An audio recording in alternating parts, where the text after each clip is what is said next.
Hello and welcome to my Galaxy S23 Ultra unboxing.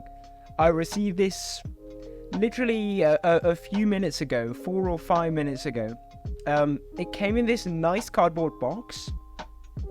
It has obviously these 3 camera apertures on it, which was seen all over the promotional material. And it just says, unlock a galaxy of epic possibilities. So, I will just open this tab. Capture the unmissable. And it says, okay, epic nights are here. Get ready to bring the night to life with your new Galaxy S23. Boost, brighten and sharpen all the pictures and videos you capture after dark, from gigs to post-in-a-drinks with AI-powered nightography. Every shot will be so epic, you'll constantly be asked, can you send me this? I've then got a bit at the bottom about Smart Switch, although I already know how to use this. You get 15% off all Galaxy watches and buds. That's interesting. And then what's this? Expand your Samsung Galaxy. Oh, it's the same offer that's on the front of the packaging. Although it expires the 31st of January, which is weird because the phone was announced on the 1st of February. What else do they have? Oh yes, postage and packaging instructions, because I am going to trade in this Galaxy S20 Plus. I actually won this a few years ago and they sent it to me a few days before the official release date for the phone. And I've got a sticker to send it to Samsung. I've got my invoice, I think. And it's also about my trade-in.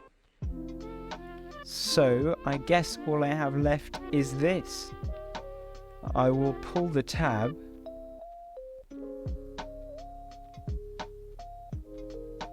Ooh.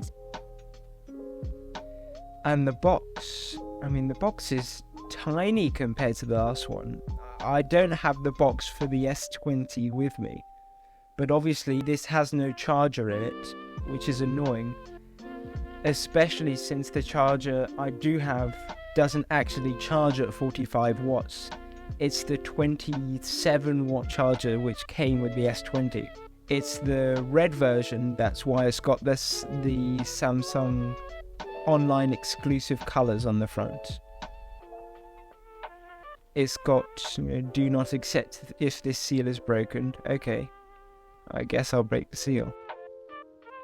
Oh, okay, that didn't work properly. Let's try again. There we go. Oh, okay, these seals don't really seem that great, honestly. Oh, they're really terrible. Hang on a second. Okay, I have a pair of scissors. I had a knife, but I don't know where it's gone. Hopefully this pair of scissors will work.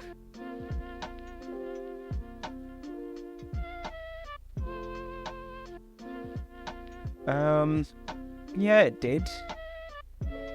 Okay, now for the moment of truth. That came off nicely. And there we go. Is there anything in here? No, there's nothing.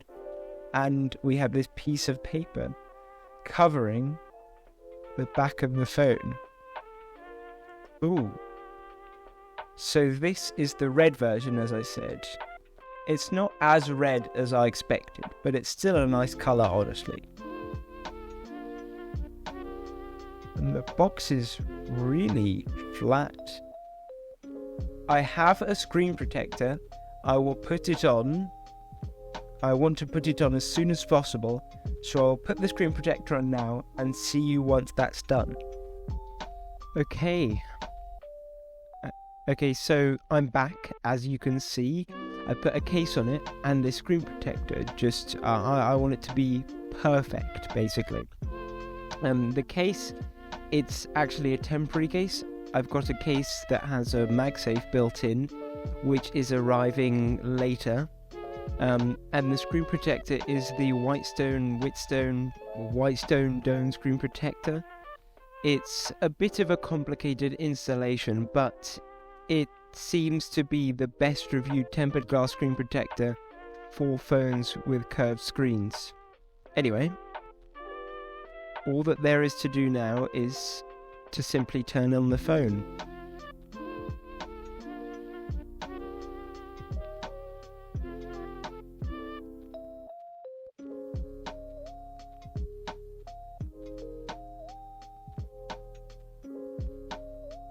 Oh, nice animation.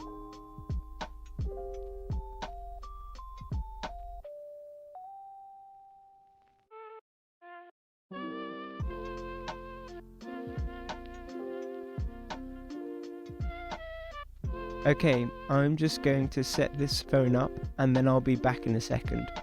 So, I'm back. I've actually been using this phone for a few days now.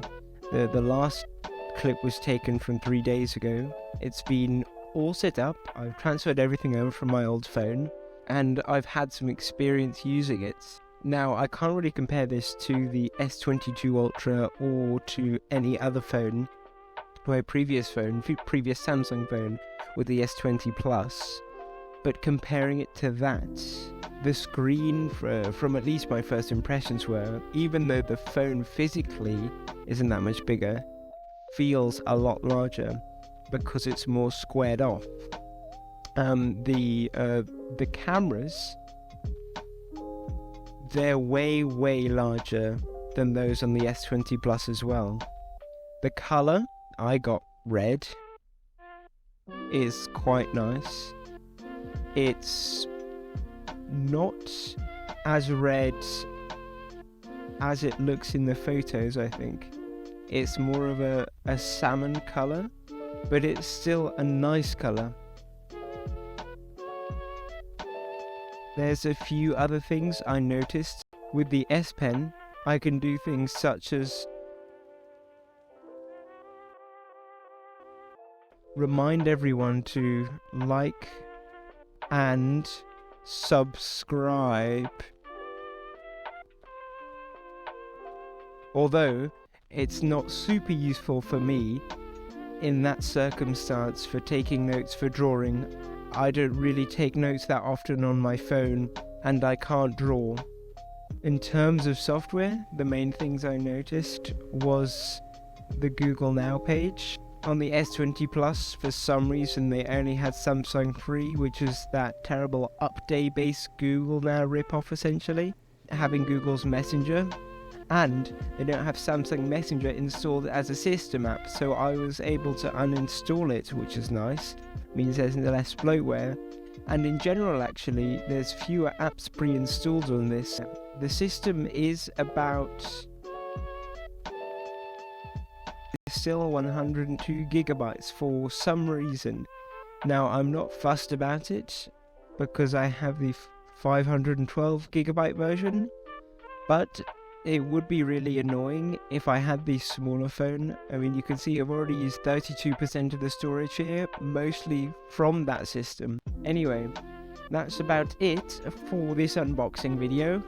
I'll probably be back in the next few days with an actual review, so stay tuned and subscribe so you can get that delivered right into your sub box.